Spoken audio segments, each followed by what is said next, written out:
Good afternoon. On behalf of the American Federation of Teachers, I'd like to welcome everyone to today's webinar, Using 9/11 to Teach Compassion, Understanding, and Fact versus Opinion. My name is Katie Gould, and I am the content lead of Share My Lesson. I will be your moderator for today's webinar. Now, without further ado, it is my pleasure to introduce today's presenter, Julie Breuer. Thank you again for joining us today, and welcome. Hello and welcome, everyone. My name is Julie Breuer. Today I am presenting a talk called Using 9/11 to Teach Compassion, Understanding, and Critical Analysis. Just a little bit about myself before we get started. I work at the World Trade Center Health Program at the State University of New York at Stony Brook. For those of you who are not familiar with our program, it is a federally funded program that provides health care to 9/11 responders nationally. We are located on Long Island, which is just outside of New York City, and provide health care to approximately 9,000 9/11 responders at our clinical facilities. Being that we're centered at the university, we also have a lot of other programming that's related to the healthcare services we provide. And primarily, I've been involved with administering outreach and patient engagement programs.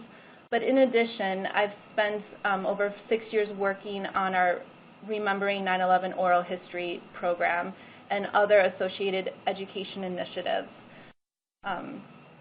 Today, I am here to discuss with you how oral histories can provide a compassionate lens through which students can learn about a difficult topic, such as 9/11, and how oral histories can also provide a critical lens for understanding the facts.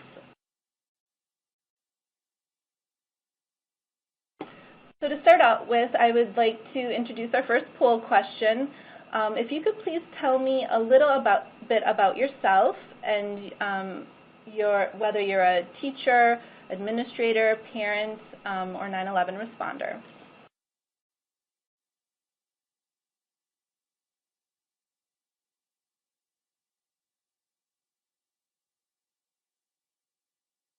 Just give you a few seconds to answer that question. Okay, I'm going to move on to the results. Thank you very much. So to begin with, I'd like to just give you a little bit of background about our Remembering 9/11 project. And the reason why is because I think it's interesting to know how we do our interviews, what is oral history, and how that has led to our education initiatives, especially as I go further on in the talk. We're going to talk specifically about our high school curriculum that we've developed. So the Remembering 9/11 project is at the State University of New York at Stony Brook. Our director is Dr. Benjamin J. Luft. So Dr. Luft and his team has been caring for 9/11 responders really since soon after the disaster, since 2002. And over the years, we've become very connected to our responder population, and through our care for them at medical visits have really learned a lot about what their experiences were like at 9/11 and the consequences of these experiences over now many years. And this has really inspired us to start this oral history project and to begin documenting what was a very unique perspective of 9/11. When this project started in 2009, 9/11 was really not a distant memory. We were just gearing up for the 10-year anniversary, and many of you may recall there's a lot of, because of the 10-year anniversary, there's a lot of media attention to 9/11 again. And this seemed like a perfect time to really get this project going in preparation for the 10th anniversary. But now it's several years later, and I find these stories are particularly important because when we go out and we introduce them to young people, many of them were not born before 9/11, and they grew up in a different culture and have been affected differently than we have by this event. So one purpose, really, of the oral history tradition is to connect one generation to another through sharing stories. So some of what we've developed is to aid in this process of sharing stories of people who went through the experience of 9/11 with those who have not.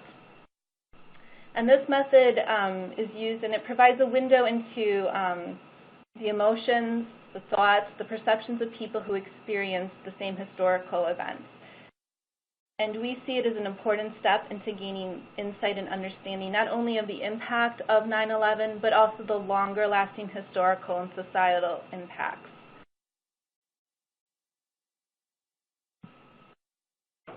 So I'm just going to introduce a question for our group chat, and if you want to think about it and answer it at some point, or maybe we can discuss it more later on in the discussion.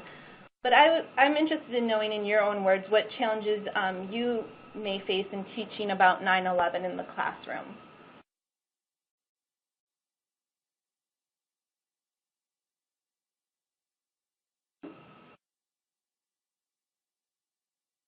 We began this project in 2009 with just a small group of patients to see, what we would learn, and this program really has grown tremendously over the past few years. To date, we have a collection that contains over 350 in-depth interviews with a variety of men and women who responded to the disaster site in Lower Manhattan.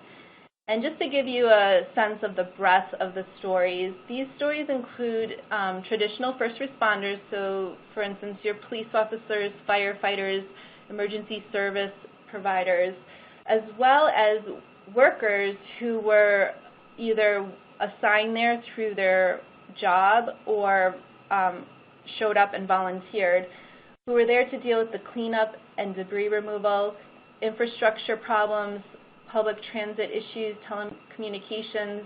There were dog handlers there, security personnel, as well as a myriad of volunteers who were there to care for these workers. These were people who were handing out coffee or sandwiches, maybe socks. There were healthcare workers there, counselors, religious people, as well as musicians and just average citizens who wanted to lend a hand. Many stayed for months and months after the disaster. And some of these were even children. We have some children who are part of our clinic and study who maybe went down with their parents to volunteer, or we have some students who are actually high schoolers and decided they felt a desire to be of service and skipped school and went down there to help during the weeks after 9/11. Currently, we have been working for the past several years with the Library of Congress as a collaborator to ensure that our archive is preserved. It's right now being preserved with the American Folklife Center in their collections.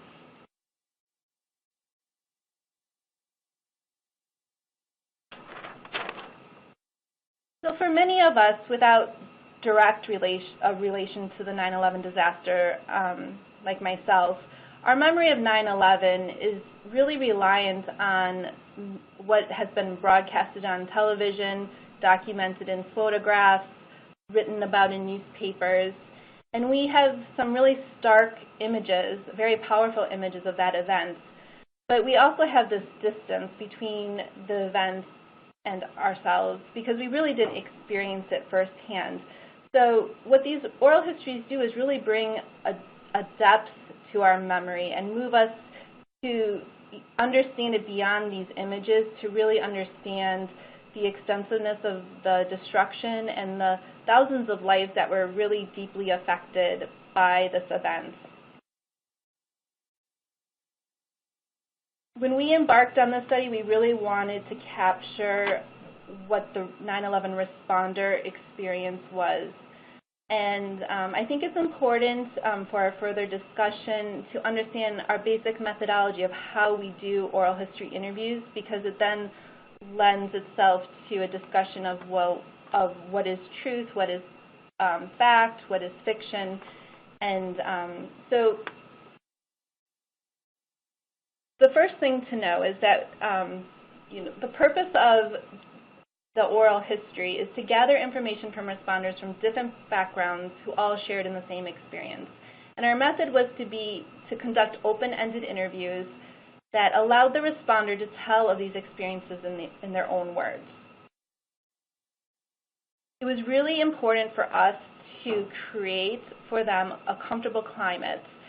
We wanted the responder to feel comfortable with sharing difficult recollections and emotions, and knowing that our responders would be middle-aged men primarily, who were not necessarily touchy-feely type people, they might have a hard time really conveying to us what their experience was like.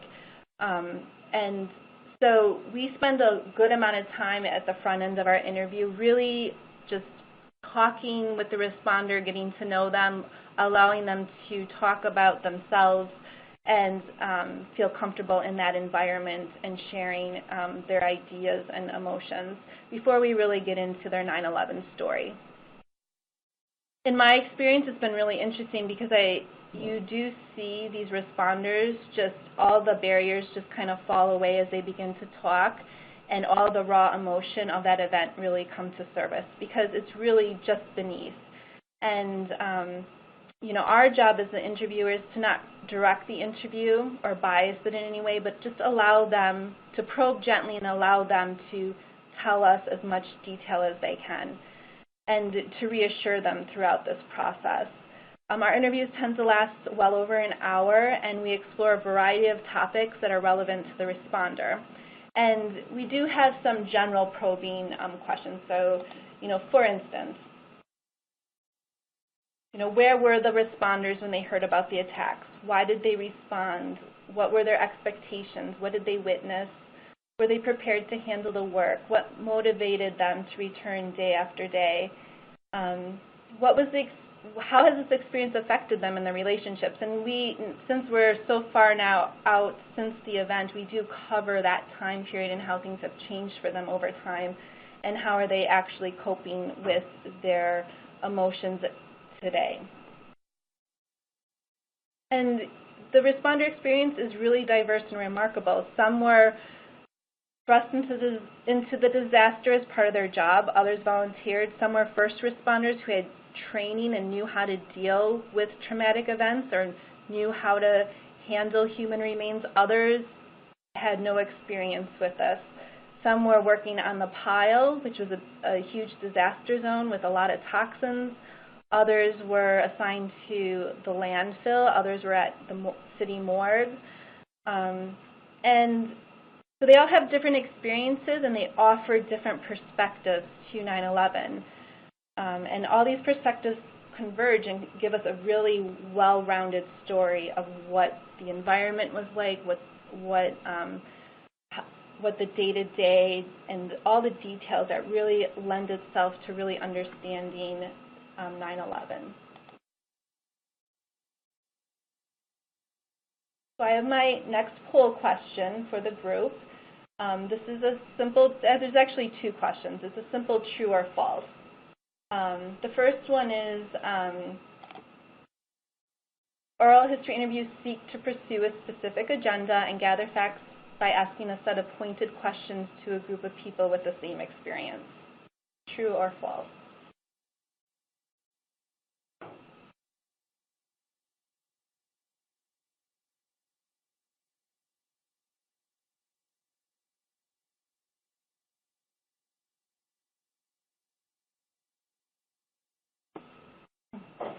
Thank you.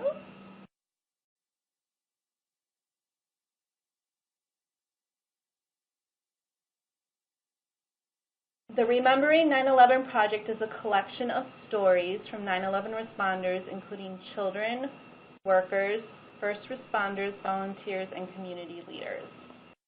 True or false?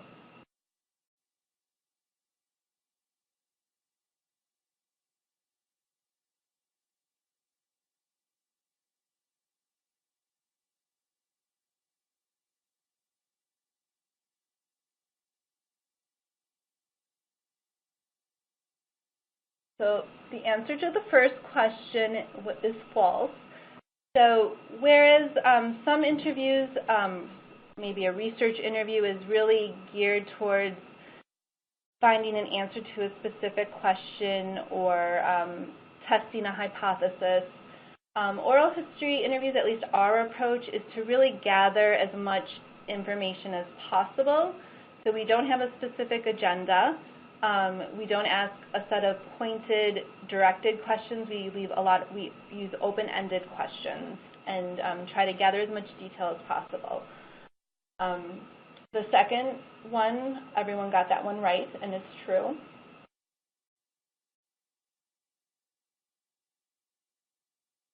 So after doing a lot of these interviews, we came together as a group and we really were reflecting on our own experiences and how we were being impacted by the interview. And we were really growing emotionally and intellectually through this process, and it really led us to want to develop materials that would allow us to share these stories easily with the public.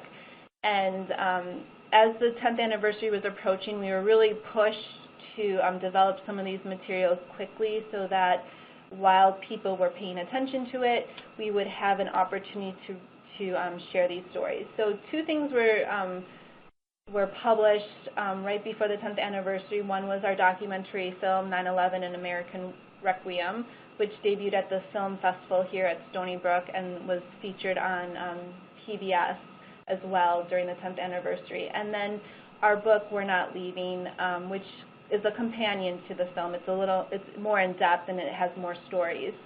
And then in addition to that, because we do so much public outreach, we created a bunch of thematic-based video clips that allow us to tell the story in abbreviated versions, as well as school and public programming.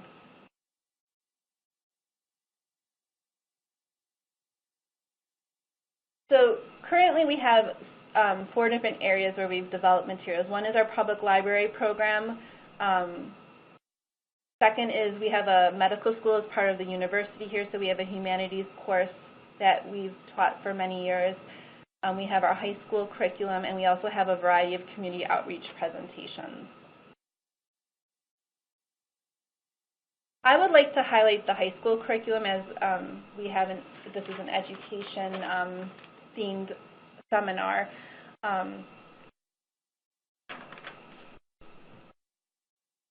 So we began development several years ago of our high school curriculum. We worked with a local high school with their history department, and we piloted different versions of the curriculum. We got a lot of feedback from the responder community, presenters, teachers, students, and really felt like it would be worthwhile to really invest in developing a set of lessons plans for teachers.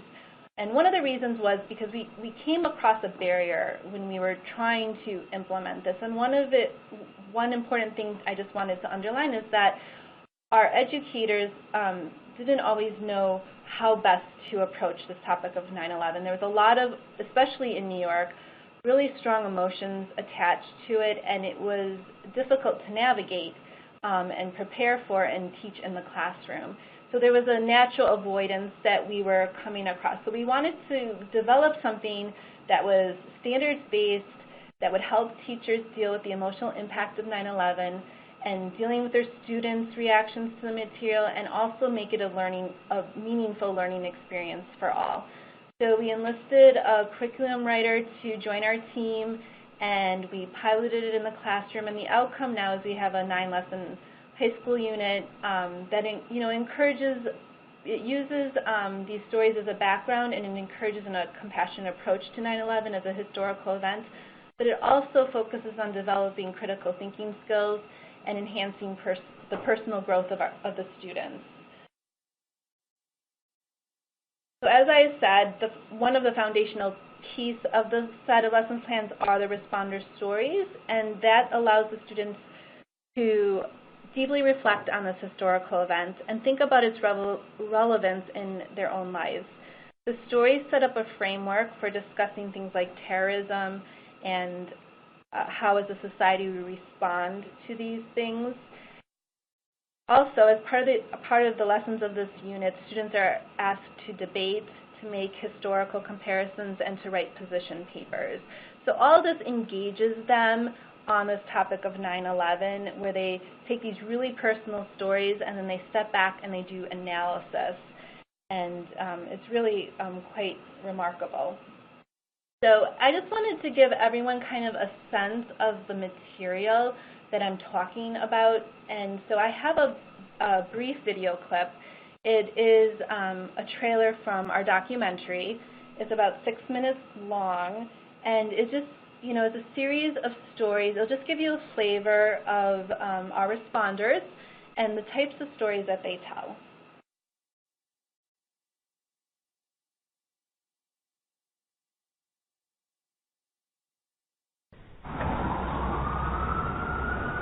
Over the radio, it came over unknown condition at the World Trade Center.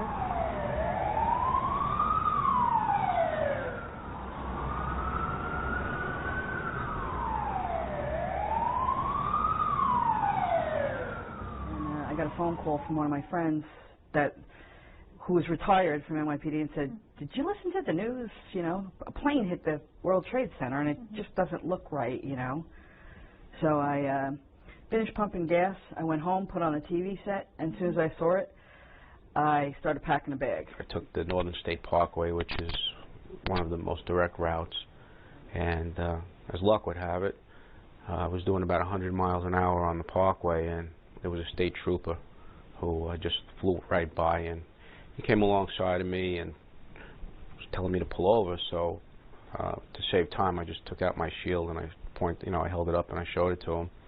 And I guess he had heard that the towers were attacked, because he just gave me a wave and said, "Follow me," you know, basically just gave me a wave, and I knew it meant to follow me. He turned on his lights, and he gave me an escort all the way into Queens. All of a sudden, you could hear the officers who were trapped in the building calling for help.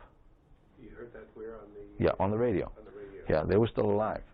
And they were calling for the radio, for help. As a matter of fact, the female officer who perished, I've forgotten her name, but you could hear her very clearly that she was calling for help.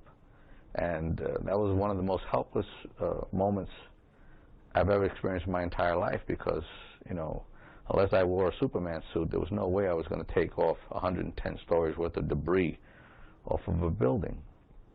But at that point, the only thing I could do was I got up, I turned the radio off, because I knew that that was just having a very negative effect.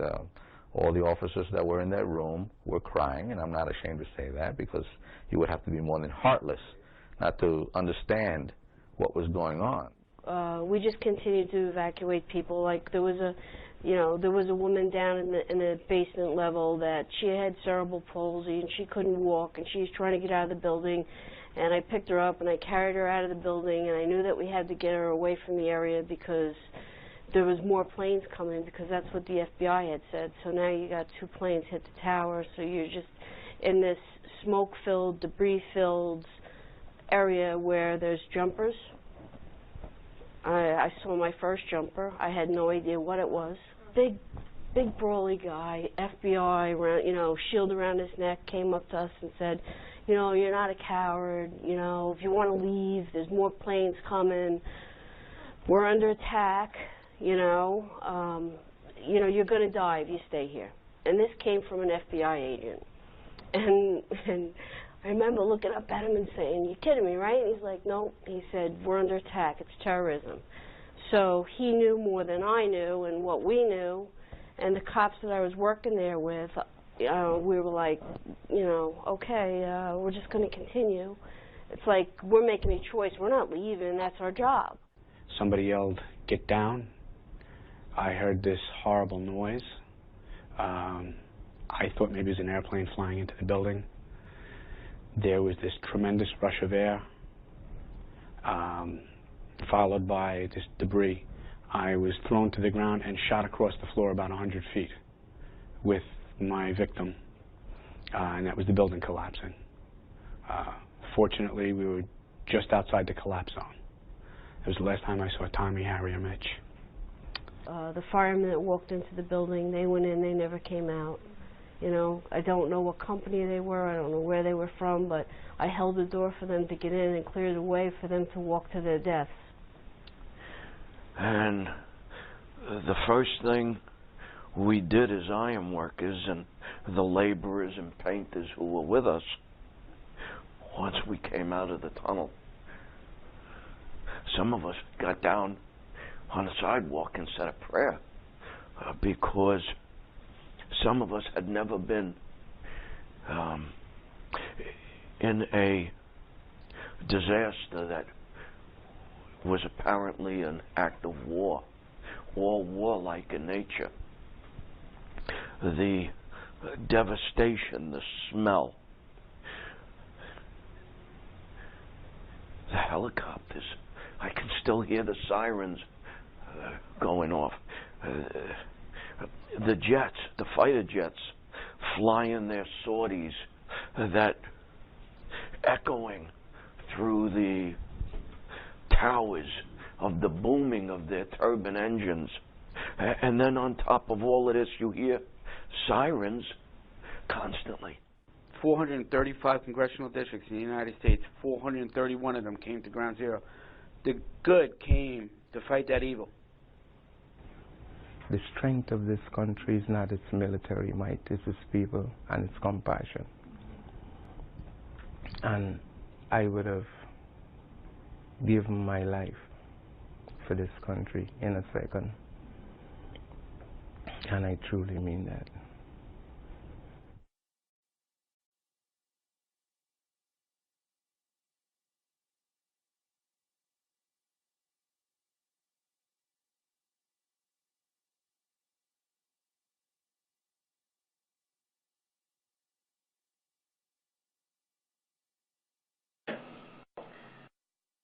Hello, everyone. So I have a few questions in reference to the video that we just saw. And I'd like, if you have the opportunity I'll read them aloud. If you have the chance, if you could, you know, think about them as we go along and, you know, put your responses in the group chat. And later on during our discussion, that will fuel some of our discussion. So the first one is, you know, what strikes you most about these responders?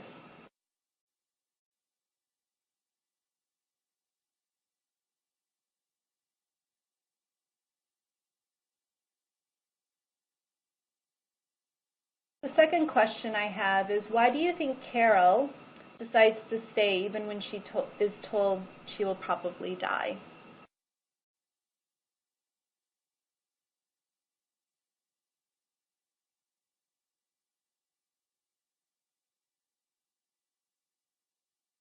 Why do you think Tyree distinguishes between his victim and himself as a responder during the collapse? How do you think his identity as a responder protects him?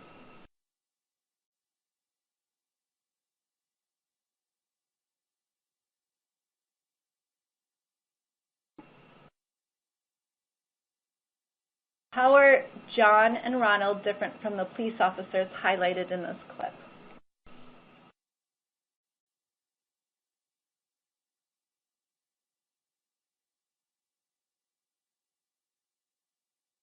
And finally, what impact do these stories have on you?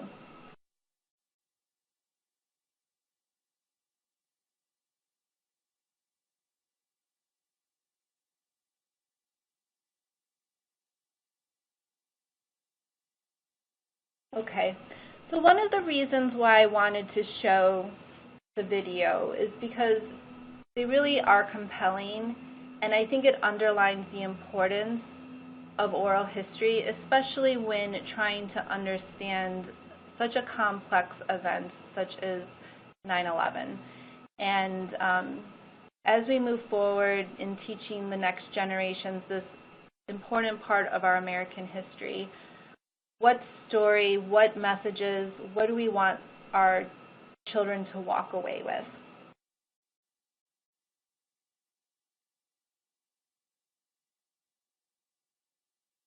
So first of all, these stories are very powerful. They're compelling. This is my point of view, but whenever I interview our responders, they're so honest and frank with their emotions, with their storytelling. Their stories are not superficial. They're very complex, and every time you look at them, you see different things, you hear different things. They make you think about and reflect differently. So they can be watched again, and they're very interesting each time. And they also are very inspiring to see average citizens rush into a disaster to save people. It's inspiring to see that we have that good in us. And for young people, I think it's good to hear these stories to remind us that despite everything that goes on in this world, there's good people and there's something to rise to, especially in times of disaster.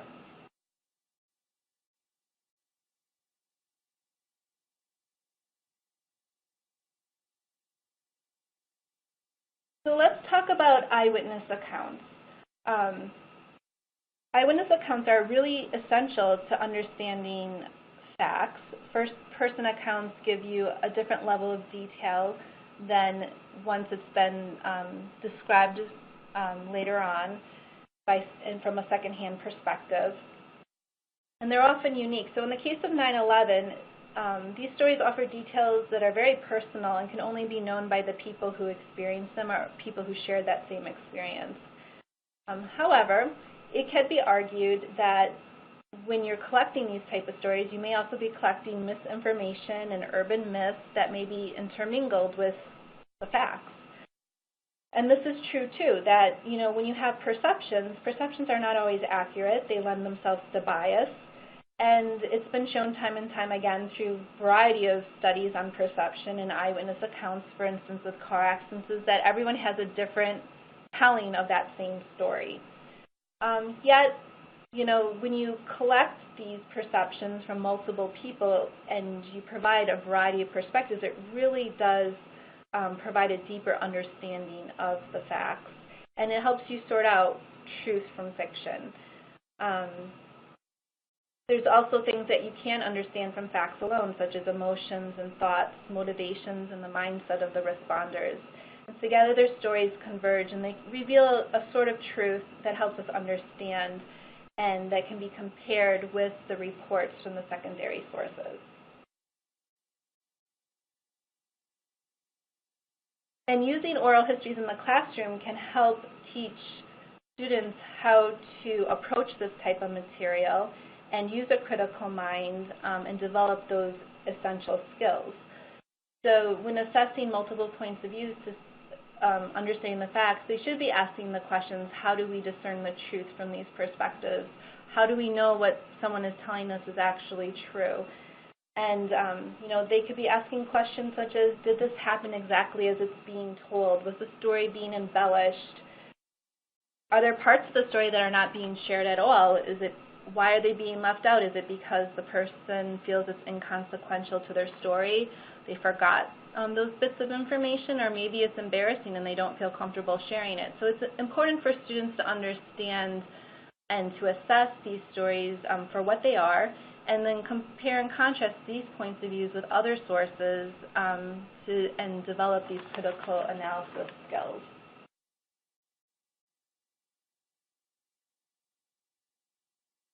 So as we move forward with our project, we felt it was essential to build upon our initial 9-lesson curriculum and to help and to develop a tool that will help with this critical analysis of the test that could also aid not only students in classrooms, but also researchers and others who want to really dig into some of this material.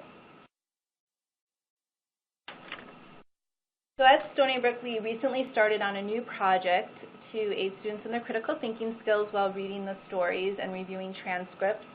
We're still in the early stages of development of a new set of lesson plans, but we're using this new annotation tool we developed. And during our discussion later, one of the things I'm interested in hearing from you as teachers and educators is how you could vision a tool like this being utilized in your classroom. Our primary goals is 1, to encourage students to interact with the text, 2, to encourage class discussions, and 3, to use technology to facilitate and enhance the learning experience.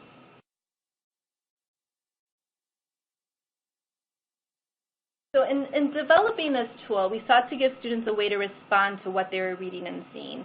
And you may have felt this while you were watching the video, that you maybe experience a lot of emotion or thoughts and you want to share that with somebody. And this is very common, that after reading our book or watching the documentary, you feel people want to share what they experience with someone else. And so one thing that this tool does is it allows students to record their reactions, their thoughts, and their sentiments in real time. In addition, it can be used to teach them the actual method of annotating a text for academic purposes and provide a vehicle for classroom discussion.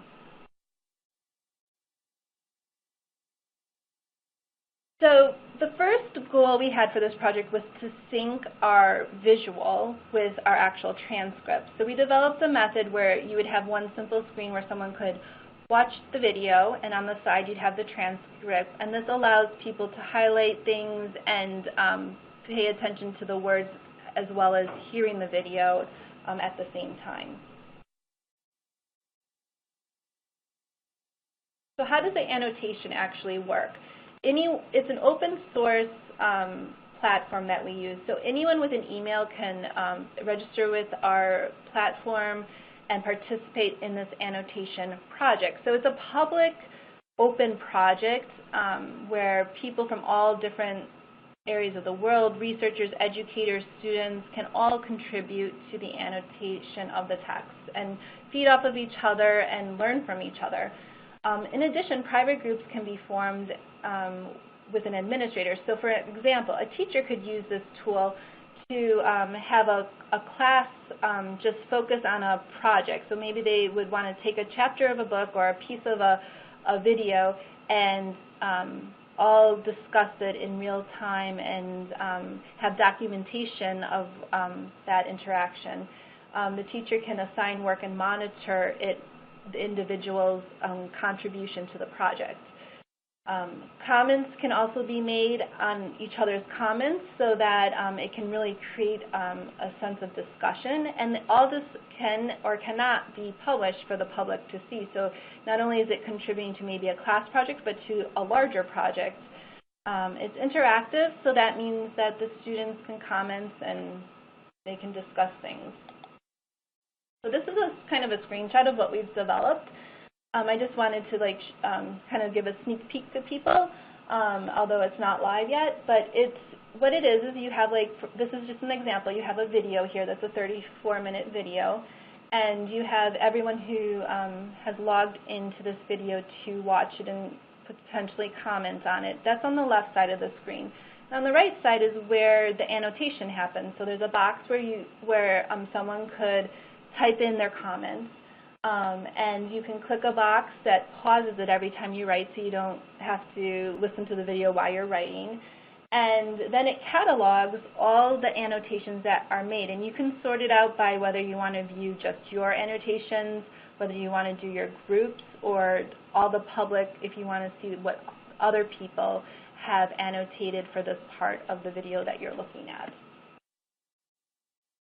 And as I said before, there's also potential to comment. So in this screen, it's basically the same screen I just described, but you may notice that in the lower right-hand section, there's a comment box that has opened up. So in this case, the original annotation, someone noted that what this man is talking about is the negative psychological impact is both long-term and deep on him.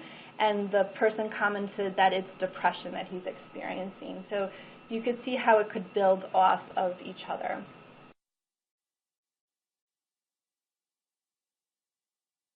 So before I close up this talk and open up for discussion, I did want to say that we've already started to develop some of the lesson plans around this. One is that we do have a lesson plan that is a jigsaw reading thematic analysis plan. It's a 45-minute lesson plan. And, it requires the students to read a chapter or different chapters of the book, depending on what group they're a part of. And then they come up with themes. What are the common themes amongst all these different responders? And right now they do it on paper, but this is something that could move to the actual text. So as they're reading it, they're in real time reacting and talking about it rather than waiting until they get back to the classroom and trying to remember what they were feeling at that moment. So just in conclusion, I just wanted to underline and stress, how important I think it is to teach about 9/11 using eyewitness accounts, using first-person narratives. From my experience, what I've seen with students is how engaged they become when they hear these stories. They really get involved, they're really inspired, and I think that's one of the first steps to really learning about something important is to be moved by it. It's such an important event in our history, and I think too often when things are difficult, it's easy to just kind of push it on the side. But a lot of our young people really don't have that direct experience. They didn't live through it, and it's important for them to understand how this event continues to not only impact people they may know, but also how it impacts how our society works.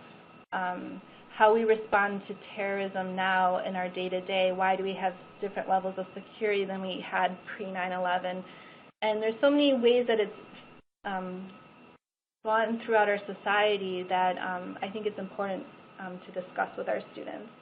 And in the meantime, they also are developing really important skills in terms of critical analysis that are essential for their lives and for their careers.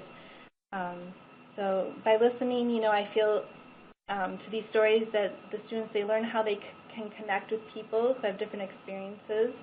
It helps us to understand someone else's point of view. It engages us, provokes us not to just read facts from our own biased point of view, but to understand them at a deeper level and to ask questions and to really delve into how these events impact people, communities, and societies. And overall, I think in the end, it helps us evolve as human beings as we broaden our perspective and deepen our insight. So I know that we're getting near the end of our time, so I'd like to thank all of you for listening, for being part of this presentation. And I think Katie's going to take over now and open up for discussion.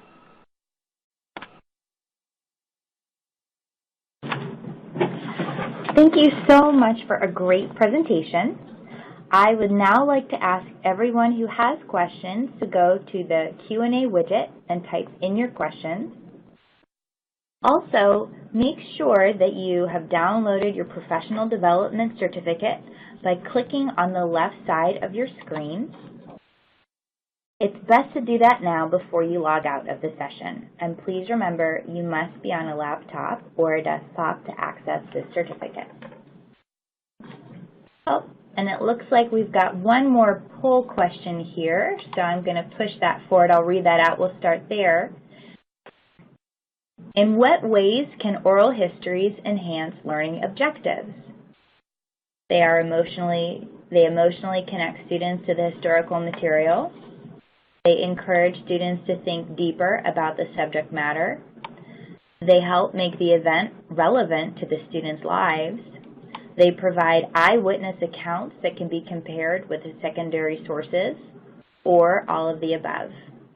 If you'll please select your answer and submit that now, we'll have that question, the results for those questions in just a moment.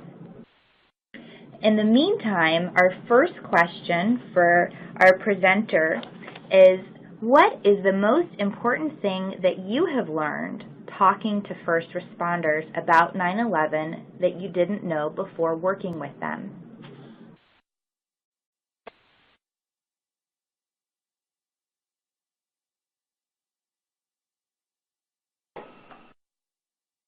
So that is a difficult question because I have really learned so much that I would have never imagined, that in terms of what they went through, in terms of what they were asked to do as part of their jobs, what positions they were put in terms of their exposures to toxic materials, to very traumatic experiences. In so many ways, the stories are really heartbreaking, and in other ways, in some cases, disturbing. To think that they shouldered this burden, and so many people are unaware of what they actually went through. Great answer. And I guess I have a follow-up question for that, to put a positive spin on it. What would you say is the most, or one of the most positive things that you have learned or seen working with the 9/11 responders? So I've seen tremendous resilience and community, and I think any responder will tell you one message. We always ask at the end, because we know that this is going into the Library of Congress and that this is for the legacy of the memory of the responders at some level, is what would they want future generations to know? And despite all the negativity, despite all the difficult things they had to talk about, more often than not, they are not bitter, they're not angry, and they want to convey that the thing that they hold on to is how everyone came together. People of all different backgrounds, all different ethnicities, and it really, everyone was there with a common purpose, and that's what really helps them rise.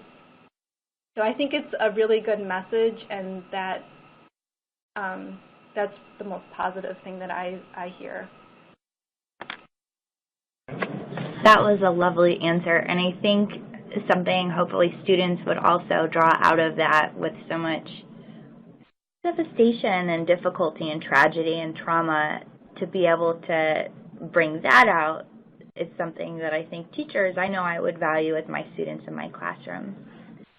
So that's all we have time for today. Thank you again, Julie, so much for your wonderful presentation. I think everyone that's here today agrees that this is a tremendous way to be able to bring this into the classroom authentically, and just thank you so much for the work you've done and your organization on the project. It's been a wonderful presentation. We appreciate it. And I wanted to thank each of our participants for joining us today in the webinar. Thank you again to our presenter and our attendees, and we will see you next time. Bye-bye.